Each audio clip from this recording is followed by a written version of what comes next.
Go. Alright, so hello everyone, it's really nice to meet you. I'm Holly, as I've been introduced.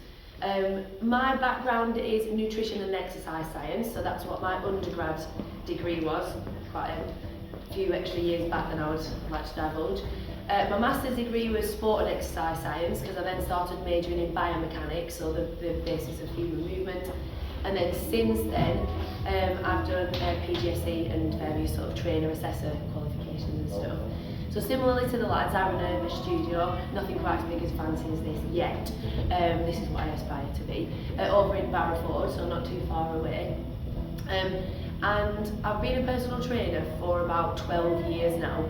So naturally, my clients have evolved with me. So the clients that were in their late 30s when they started are now in their sort of late 40s, early 50s, those that are still with. And what was coming up over and over again was menopause.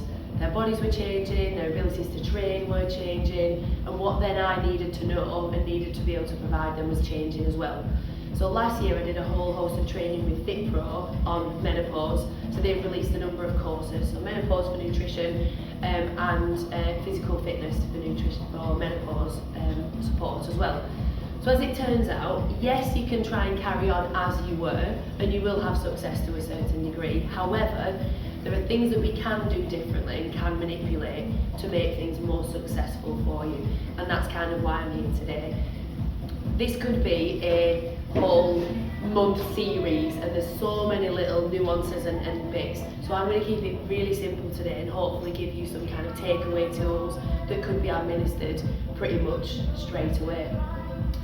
Now, as I was preparing for this, a good couple of weeks ago now actually, because the date's been changed a few times, I came across something that somebody had shared on social media, and it made me giggle, and I typed a reply and then just deleted it because I thought I can't be bothered. But it made me giggle because there's so much information out there that's just horrendously wrong.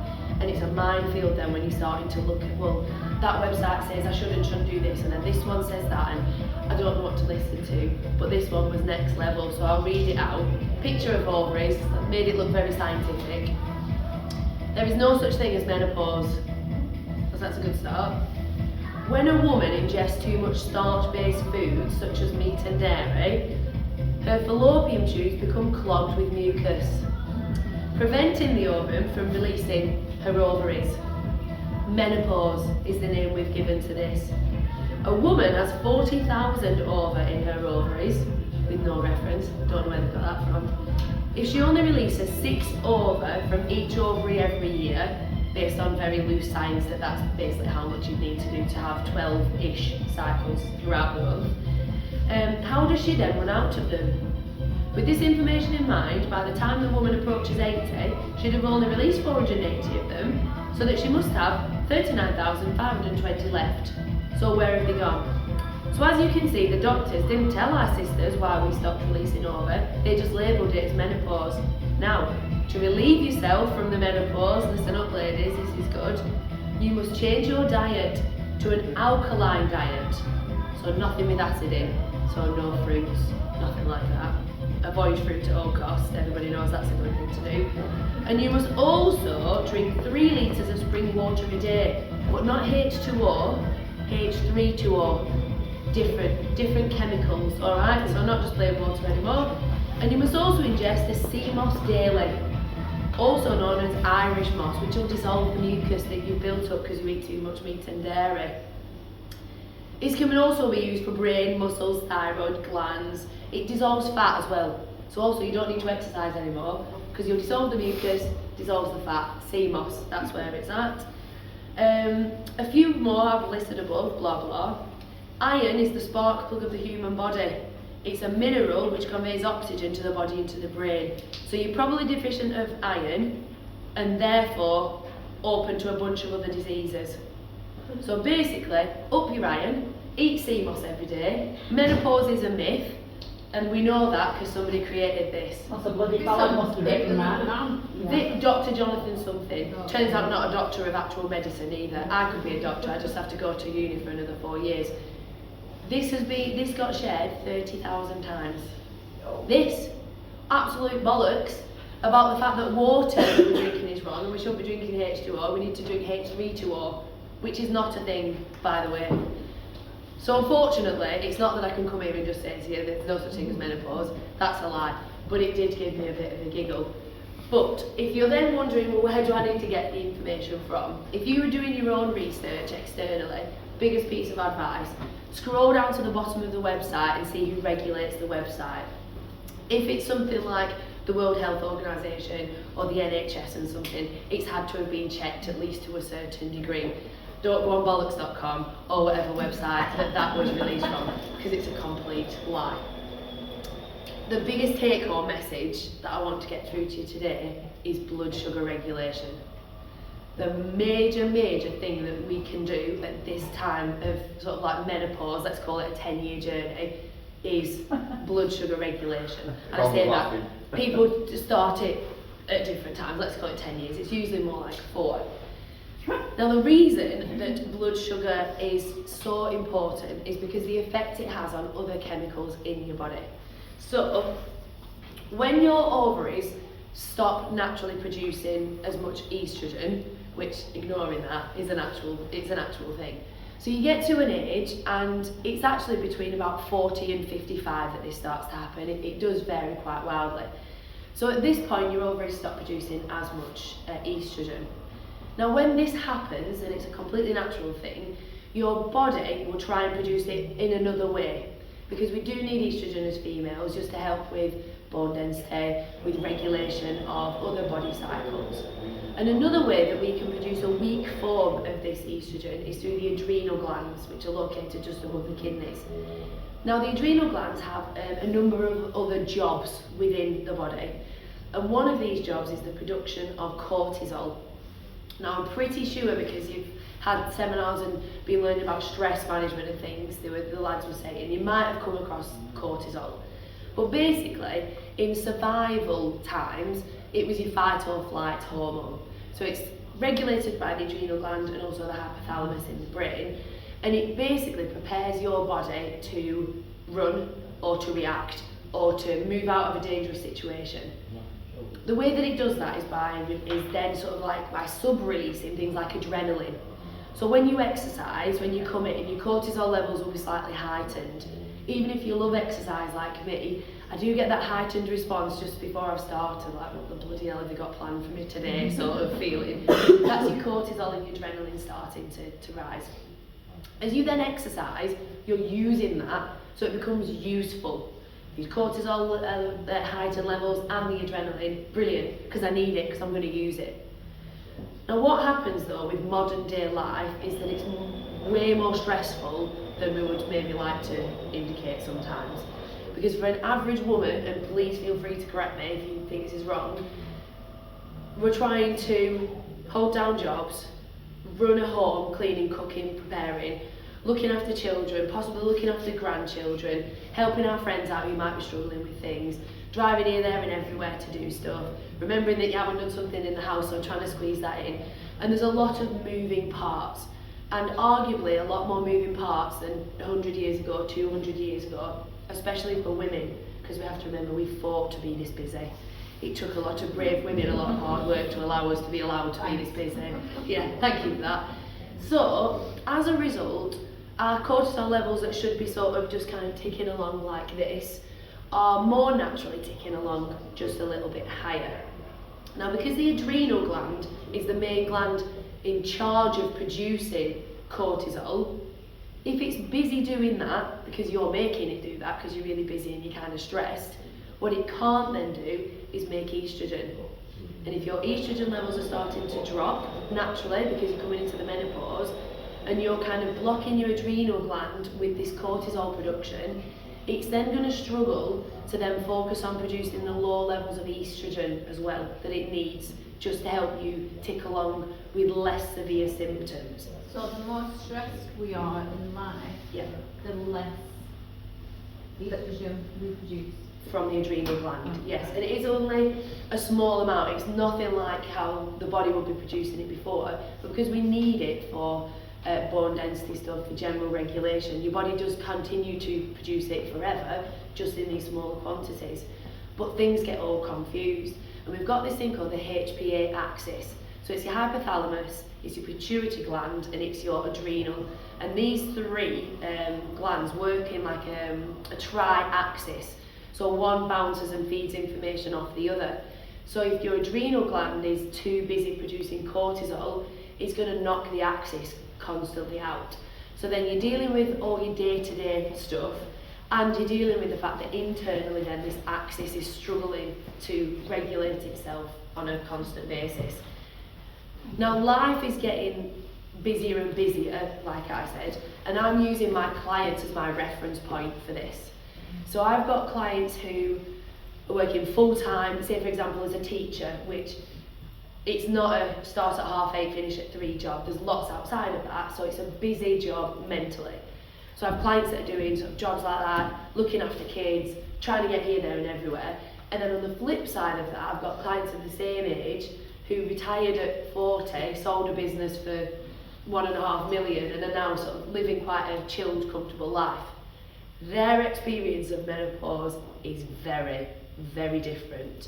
Because this person can regulate their stress very well. They can go for lovely long walks with the dog. They can have a lie-in. They're not trying to wake up at any particular time. So if they've had a bad night and they've had night sweats or they've been awake periodically in the night, are they doing much in the day? So they're not getting the additional fatigue factors that are coming into that. So as lovely it would be for me to just come in and say, just be less stressed, everybody, and then you'll be fine. Sometimes that's not realistically going to happen, is it? Because you can't just drop everything that you've got going on in your life. Now what we do know is that if we could really successfully start to try and level out our blood sugar, we can help the cortisol levels that are released into the system. And this is how. So if we imagine that we want to keep our blood sugars kind of average throughout the day, what we're trying to avoid is this. This is kind of the worst thing nutritionally that we can do. So this is our glucose, because when we eat, our body will separate and break down the things that we've eaten, and glucose is our energy, it's our sugar. So it comes from the carbohydrates that we eat, and it's really important. We need it for brain function, even just as a basic thing. We need it for many things. So if we're constantly cycling our blood sugar because we've had big bowl of cornflakes, let's say Frosties or something like Crunchy Nut that's even more sugar based. This is what happens when we've had that. Then we have a little snack maybe later on in the day, but because we've had a tough day we've treated ourselves. So we've gone to Costa and we've got something a bit fancy with a shot of caramel, something in it, and they've got a really nice looking flapjack, so we've had that as well. So this has happened. Then we have our dinner, and dinner was actually good, we thought, because we've got a chicken breast, we've got some broccoli, and we've got some like egg fried white rice with it. Unfortunately for us the egg fried white rice, we'll still do this again. So we've got another spike, and then it's tea time, and one of my favourite foods, my mum's homemade meat and potato pie. Crust is like that thick, immense. But again, the pastry-based product is going to send me up there. So all day this has been happening. Now what happens when we get to this spike? Up here lives, I can't write and talk at the same time apparently, lives insulin. So as many of us know, just with basic control, as soon as your glucose in your system gets really high, your insulin is there to try and depress the levels down and to clear that much glucose out of our system and send it to our liver for storage. So we end up with these ebbs and flows. Now at the bottom here, because it's as dangerous for the human body to have these high spikes in glucose as it is to have low ones. So when your blood sugar is really low, we need something that's going to then judge it back up again and aim to get that released out of the liver. So here lives our friends cortisol and adrenaline. Because we know that these are stress hormones. This is a stressful situation for the body to go into, this low blood sugar. So as soon as we've then done a big crash down, this kicks straight back in again because you've gone too far down to then spike it back up the other way. So we then live in this. So if you imagine now that your estrogen levels are already quite low, your adrenal gland is trying to produce that little bit of backup estrogen as well as it possibly can. However, you're stressed in life, so your cortisol levels are slightly elevated at all times, then you eat like this, which is constantly encouraging spikes of cortisol throughout the day to help bring everything back up again, and it's a little bit of a recipe for disaster. Agreed? And so many people live in this every day just in this constant cycle. Any sort of questions on that? Is that sort of like fairly clear? Okay. So what we're trying to do then when we're eating, because we are naturally going to get these ebbs and flows in glucose and in cortisol, but really what would be nice is if we could eat instead in a way that did this. So much smaller peaks that lasted a longer period of time before things then started to drop off again. And the way that we do this successfully is in the method of which we eat. So absolutely, can we cut out the crap? Yes, we can. That's an easy one. Will we do it all the time? Maybe not. But that's kind of an easy thing of, right, well, if I know I'm really struggling, I can definitely, there's certain things within my diet that I know I can cut out. However, more on a structured plan, and let's take away calories, let's take away all of that, because that's individual to the person and the macro breakdown. In order to let this happen though, there's kind of three main factors that play into it. Complex carbohydrates are factor number one. So the way that we would discuss carbohydrates, which is just our energy food, they either come into short chain carbs or long chain carbohydrates, or complex they're also called. So things like Haribo, which we know are just there for the sugar, they're just there for the energy, are short chain sugars. The sugars, from an anatomical level, might literally just be bound together kind of like this. There's only a few blobs anatomically, and that means that as they enter into your body, the body's breaking these bonds, that sugar is then released into the system, and it's very quick. In fact, so quick that as soon as you put them in your mouth, they already start breaking down. You've got a chemical called amylase, which means that even before it hits the stomach, there's some factor of that carb that's already in your blood. It's why alcohol is very successful at doing what it does. Alcohol is carbohydrate based. As soon as you've drunk it, it's already started going into your system here, which is why shots are lethal, because you think you'd have to wait to... There is lethal, but is great. Oh, they are. Your complex carbohydrates then, so something like a sweet potato, has a much more complex build-up in the way that it's formed. So there's a lot more chains that create it, like this. So as you eat it, it's going to take your body a lot longer to break through all of these bonds. And that means that rather than this, which is your Haribo, just as our example food, because it's been able to break it down and that glucose is immediately in your system, we've now got a food that's going to take a little bit longer. So it's got the first lot of breakdown here, the next lot of breakdown will happen as it's moving through the digestive tract, but we've given our body a harder job. So some examples then, some more complex carbohydrates. Sweet potato versus normal potato. Potatoes are just kind of all leaning towards here, but sweet potatoes are key because they've got like a different starchy, like harder, more kind of tougher texture. Oats, anything whole grain, anything whole wheat, and sometimes you can feel it in the texture of the foods. So if even just white bread, brown bread next to each other, the brown bread has a slightly different texture, especially if it's proper brown bread, which is, like if you kind of squidge it, it comes back more and it's a denser, whereas white bread, if you punched it, you kind of put your fist through it, and it's all just because of the difference in how complex the actual build-up of the food is. Things like oats are great, so like your porridges and your grain-based food as well, your pulses, your lentils, all of these things are hard to break down, which is why sometimes people experience bloating with food like that, or gas. And it's because of the chemical release that has to happen in order to break all of these down. There's always byproducts, we call it, as your food goes through the digestive system. It's not as easy as just breaking it up and using it. There's lots of chemicals that make up part of that, and gas is one of the byproducts. Some people are more gassy than others, and there's certain foods that certain people will avoid because of that. And it's usually foods that fall into this. Beans, lentils, pulses are top culprits for making people feel a bit bloated, shall we say, ladylike terms. So that's the first thing that we can do, in that every meal of the day should have some of these complex carbohydrates within them. I'm going to try and dispel the myth a little on the fact that, you know, no carbs before marbs and carbs are the devil. It's absolutely not the case. Carbohydrates are crucial for body function, for energy, for brain function, for digestion, because our fibre comes from these complex carbohydrates, especially if you eat things with the skin on.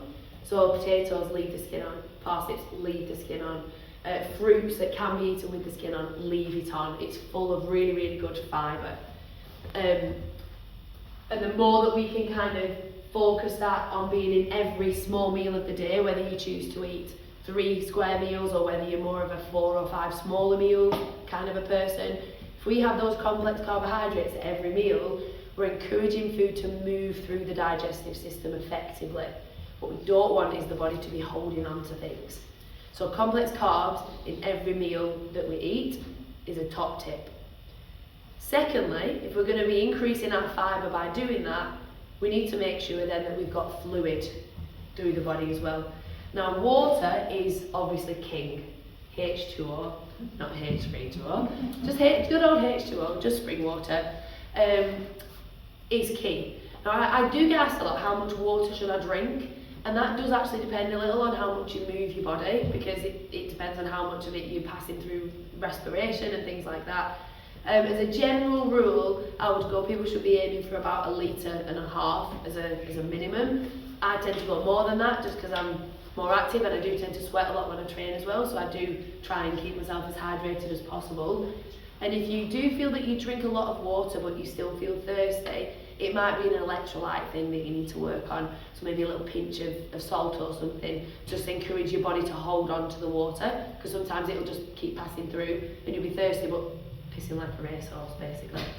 So yeah, a bit of electrolyte help sometimes goes a long way. So water is key. And if we're not keen on water, we could use like a low sugar cordial, just give it a little bit of flavour.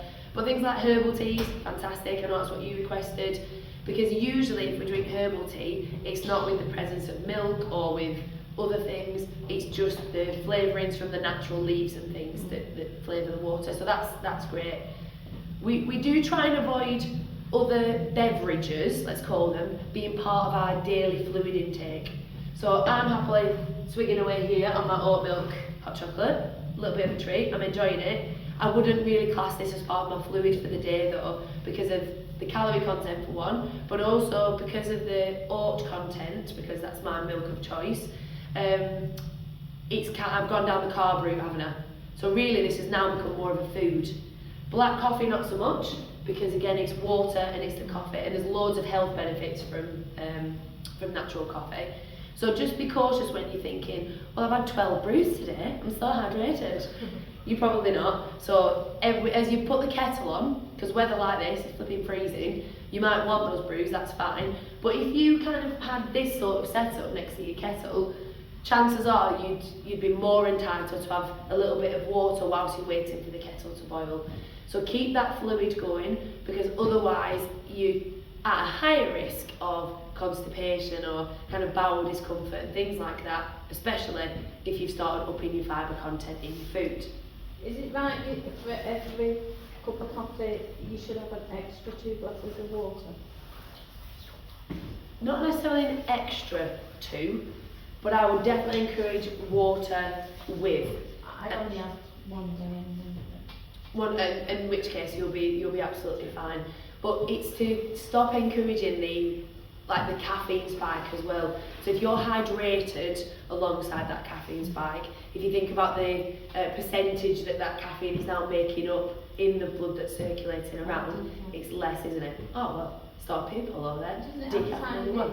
Tiny, yeah, they can't take out every single trace, but it's much, much better than having we call it full fat in our place, we just mean fully caffeinated, yes, normal brew. No. But I think we could all be mindful to drink more water, especially in winter. I find I don't have trouble with it at all in the summer months because I'm actively wanting to drink water. Again, my workplace is similar to this, so it's naturally warm and I'm trying to cool myself down. In winter, I find that I will reach for a hot drink and have to mindfully drink water. It will depend if I'm out and about, I have to know what toilet is. And if I don't know what toilet's like, then I'm not drinking or not. And you know what? I've heard this a lot from clients because some are in the car a lot for work and they'll have the bottle of water in the car and rather than sipping it throughout the morning, they'll time it and be like, right, so my next visit is at there, so that's in 20 minutes. Right, so I can down my water now because by the time I get there I can use the toilet. And we shouldn't underplay that. It's really difficult to try and plan where you're going to do it because ultimately it can't be Not always going where we are. No, absolutely not. And like I said, I give these sorts of advice and this information with absolutely no judgment because we aren't my client who's got millions that has all the time in the world to do everything and whenever she wants to do it, she absolutely can. We live in the real world, so it's about taking on board the knowledge and the information but in a really kind of kind way to yourself as well. So don't beat yourself up if you go out for the day and you hardly drink any water because that might have been the right choice for you that day based on what you were doing. We control what we can and maybe don't worry too much about what we can't because we're just humans trying our best to get on, aren't we? So that's number 1 and 2, complex carbs, fluid to help with those complex carbs. Thirdly, protein. Protein is really important because it sustains you for longer. And when you put protein alongside a complex carbohydrate, it's the ideal marriage to get this very kind of smooth rise rather than... So if we're thinking lean protein sources, if I was just to say that to you, what does that mean to you? Chicken, salmon? Well, I mean, I'll chicken or fish. Chicken or fish? Yeah. Meats without the fat. Meats, yeah, meats, and it can be anything. You can have a steak, quite a few cuts of meat come with fat around it. Cook it sort of with, it keeps the flavour and seals it all in, and then just don't eat it when it comes to eating. Pretty much any meat product is really high in protein. Fish, shellfish. We've got quite a few fortified products now as well, haven't we? Protein puddings, protein smoothies, protein puddings, protein shakes, protein... What did I say the other day? And I was like, no. Yeah, yogurts. Oh, God, this is going to annoy me now. I saw something that was a protein something, and I was just like, no, that doesn't need to be a protein product. Why are you doing that? So we do have quite a few fortified products as well. My biggest tip on that though is just watch that it's not just a sales thing. So I picked up some of these protein yogurts before, and I'm all for a product. So if I find one and it's yummy and it's got 25 grams of protein, I'm like, happy days. But actually, when I looked at how many grams of protein per 100 grams there were, and then I compared that just to the normal Greek yogurt, I was like, well, the Greek yogurt is still higher in protein, and because this one has been flavoured, it's actually way higher in sugar than the original Greek yogurt as well. So my biggest tip on that is just watch the sugar content, because sometimes all the branding on it is 20 grams of this, 25 grams of that, low fat, which is still not a great way to go, because as soon as you start lowering the fat, you've probably had to increase something else somewhere to give it the same texture. And quite often a lot of these low fat yogurts is a great example, are really high in sugar. So they're like 9 grams of sugar, or carbohydrates as it goes.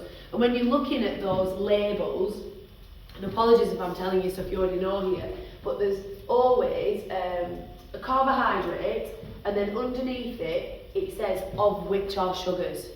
So sometimes it can have something like 17 grams here and 2 grams there. So that's a really good, long sustaining carbohydrate source, because it's my fibres, it must be a natural sugar product. Maybe it's from vegetables, or it's from the grains, or it's from wherever. But any additional sugars that maybe don't necessarily be there, or that are going to make my blood sugar go like that is actually relatively low. But on some of these products, these healthy protein products, you'll have 17 grams of carbs and something as high as 15 grams of it will be of which are sugars. So it becomes a little bit of a minefield sometimes, because I would like to think that if you went to Morrison's, and currently the Morrison's near me, at the end of one of the aisles there's a whole protein section, and they've got all of them. And really it'd be wonderful if you could just go and pick them knowing that's a healthy snack, it'll get me some extra protein. Holly said about making sure I've got some good protein sources with all my meals. I've got a chicken and veg stew soup type stuff for my dinner, but I can have this yogurt afterwards, even more protein, great. And then by accident, you've got 15 grams of sugar, so your chicken stew or your chicken broth or whatever, brilliant. As soon as you put that yogurt in, blood sugar's right the way back up. So it is annoying because it's a bit of a minefield sometimes. But you're absolutely right, chicken, fish, poultry, I'm going to go some fortified products, because if you're making your own protein shakes and things, they're usually fine because you know the one that you've bought, and there's some kind of diet ways and things that have naturally reduced the amount of carbohydrates in them. If you are wanting a non-meat sort of or fish alternative, there are things like your soya products and your tofus and that sort of stuff. With regards to people thinking that nuts and lentils and seeds provide protein, yes they absolutely do, but especially things like lentils and pulses, there's actually still more carbohydrate in them than there is protein. So will they provide it? Yes they will, but just mindfully using it and being careful again that we're not kind of skewing this sort of pattern throughout the day. So that all sounds quite complicated really, because what it sounds like I'm asking is that we have breakfast, dinner, tea with complex carbohydrates, lean protein sources, lots of fluid and no snacks in between, which is usually what people struggle with, is that breakfast, dinner, tea with the gaps in between. How do you usually find yourself with that? Are we a room of kind of snackers? Are we 3 square meals? What do you reckon? I snack on fruits. Snack on fruits? Sorry. I'm alright when I'm at work, I'm fine. Yeah. My days in the town total slots. Yeah. So I'm fine there. I'm hungry because as soon as I get home, I'm hungry. Yeah. And if there's something in, I'll just eat whatever. Apart from being really good when I wear one. But I struggle being. I'm genuinely hungry when Yeah. I'm hungry. And then You say that like that's a bad thing. yeah, because then I'm thinking, I've had a healthy, like breakfast, I'll have yogurt and fruit, Yeah. I'll have something good for lunch, I'll have a good tea, but then I just want something, not because, and sometimes it's because I'm hungry, Yeah. but other times I just want a biscuit, Yeah. I just want something sweet, Okay. but also, depending on where I am in the month and Yeah, cycle yeah, yeah, yeah. I'm really tired, so I feel like I need just that quick boost of Yeah. energy. And like I said, That's not no judgment here. very good stuff. I don't know Yeah, why so the that reason is. that your body's craving something sweet, I think, is because this has happened, you've crashed. No. You've got low in your blood sugar, so and your body's a great thing, your body's built to survive. So if it thinks that something's wrong or it feels like it needs energy, it won't encourage you to go, just get that chicken breast sandwich, you'll feel so much better, have a bit of side salad. It will say, I need energy and I need it now. And the way that our modern life is that we can get a chocolate biscuit or we can get something. If you think hundreds of years ago, that wouldn't have been a thing, but they'd have just found an equivalent. But let's talk through your day, if you don't mind. So, I was looking for a board rubber.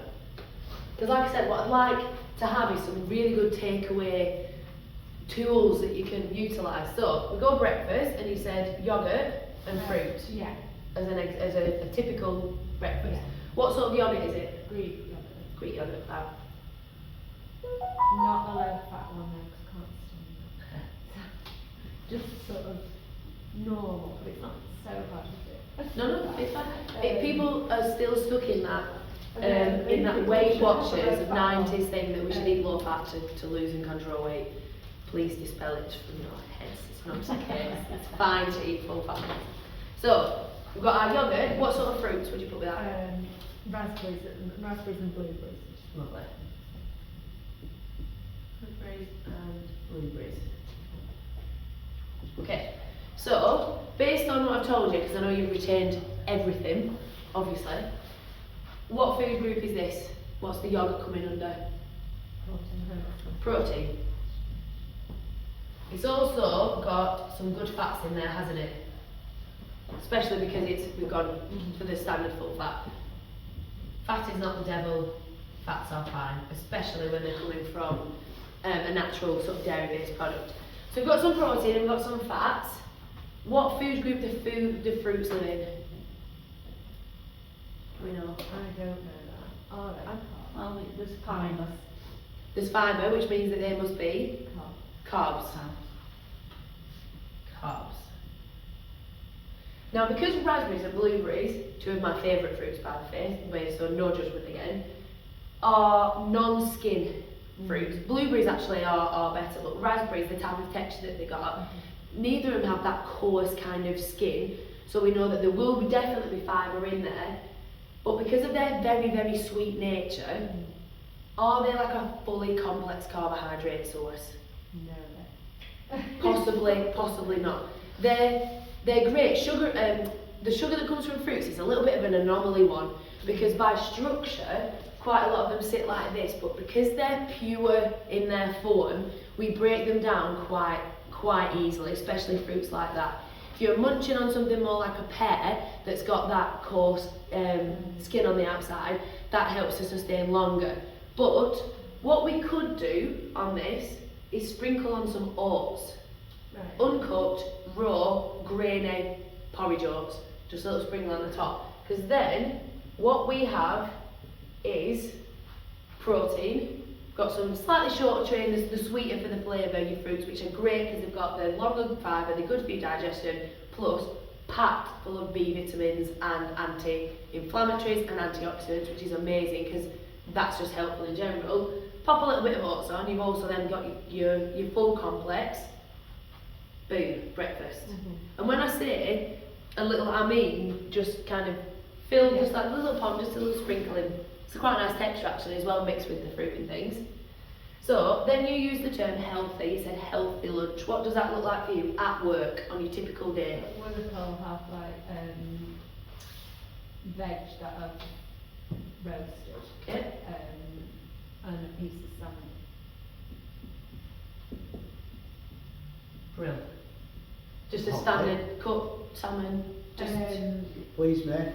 I'm curious, where do you position bananas? carbohydrates, Full carbs. full carbs.